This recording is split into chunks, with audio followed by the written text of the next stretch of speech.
Good morning, everyone. We're continuing here in the words of the PELE YOETZ, all about the glory of Mitzvos, ubi yoser, and even more. Tzarech lizdaris l'kayim kol mitzvah sheyesh ba chesron kis. A person needs to make their greatest efforts to fulfill any mitzvah that has a chesron kis, that has some financial loss that's going to be attached with it. It costs money to do mitzvahs. Tefillin are expensive. Kosher food is becoming very expensive. Lulav and esrog is very expensive. A Sefer Torah is very expensive. To build a beautiful shul is very expensive. Everything, so many mitzvahs that HaKadosh Baruch has given us, especially in today's world, sach hagel, they cost a lot of money. And the Yetzer Hara, as he writes, v'lizar mikol aveira b'makom sheish chesron kis.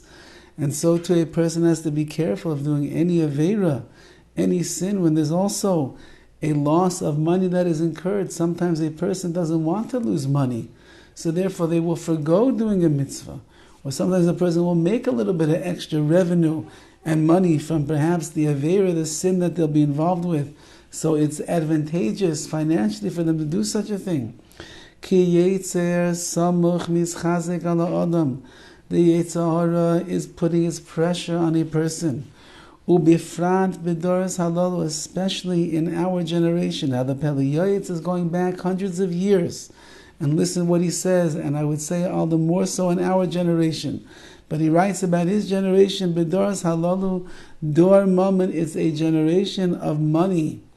Adam nikar b'kisa, you can recognize a person in his kisai, in his pocket, what he does with his money, how he spends it, how he uses it, how much he has.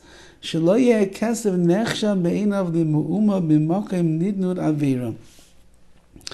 often, unfortunately, as much as a person has his money, when it comes to doing an avera, when it comes to doing a sin, suddenly money is no object. Because that he has so much money, because that he lives a life of luxuries, he has extra money in the bank and in his pocket, it's no big deal to him. He could pay for the avera. He could afford to do such a thing. And we too, we live in a dor shel mammon, we live in a generation of money.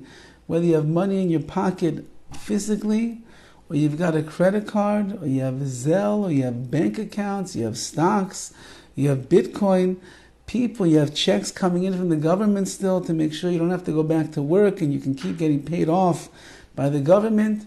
People have money, and therefore it's not such a loss anymore. It used to be. An avera was a big financial loss. But now a person has money in the bank, they've got assets, they have investments, they have money coming in, they just charge it on the credit card and go into a little bit more credit card debt, they could survive. And therefore it becomes the Yetzer Hara is working on a person day and night. What's the big deal? What are you worried about? The money? You have the money.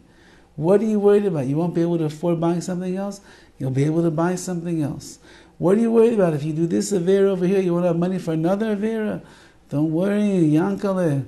You got plenty of money saved away in the bank over there. And you have a credit card, and you just found a new way to get 80,000 miles. And if you get 80,000 miles, you can use the mileage, and you can use your points to go and put that avera on points as well. So there's nothing for a person to fear. He has nothing to worry about in terms of his money, because there's so much influx and luxury and things that we have, acquisitions that we have in our life. A person lives a life of monetary bliss, and it makes doing an avera that much easier, because when I don't feel the choking reins of finances, I'll spend the money with what I want. Ki mutav la'adam sheyamus bera'av.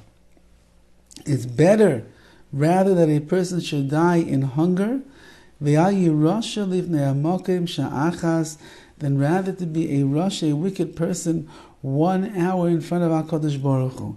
Meaning that a person should rather give up all of his money for the good things, for better things, and not spend it on averas.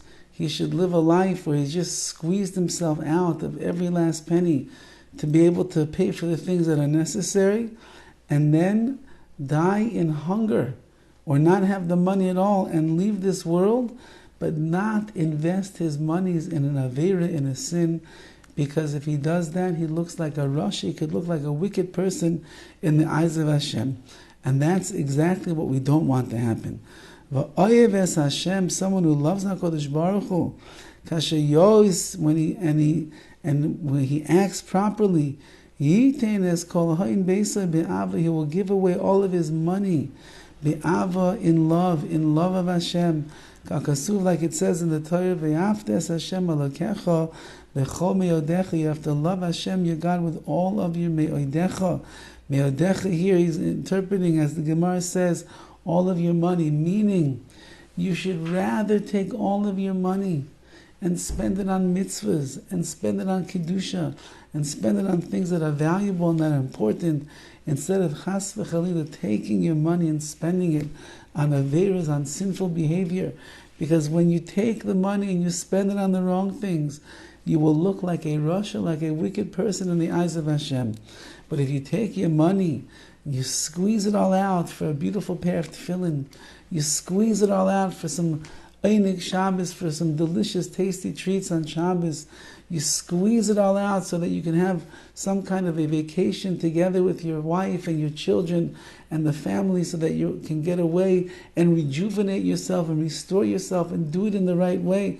Doesn't mean luxury that you have to stay in five-star hotels and you have to go travel across the world and you have to do fancy things, but some place that you can just get away from the hustle and the bustle of the concrete jungles that we all live in with the pressures of everyday life, and just go to be able to relax, restore and rejuvenate yourself, and then come back after the summer, come back after a vacation, ready to go and tackle the world of Avodas Hashem.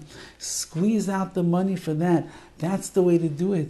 Spend your money to love HaKadosh Baruch Hu, not to invest in the world of Averas, God forbid, in the world of sin, because that is the worst way that a person can take the gift of money that HaKadosh Baruch Hu has given them and spend it on the things that HaKadosh Baruch Hu himself doesn't want us to purchase and to acquire. Have a wonderful day.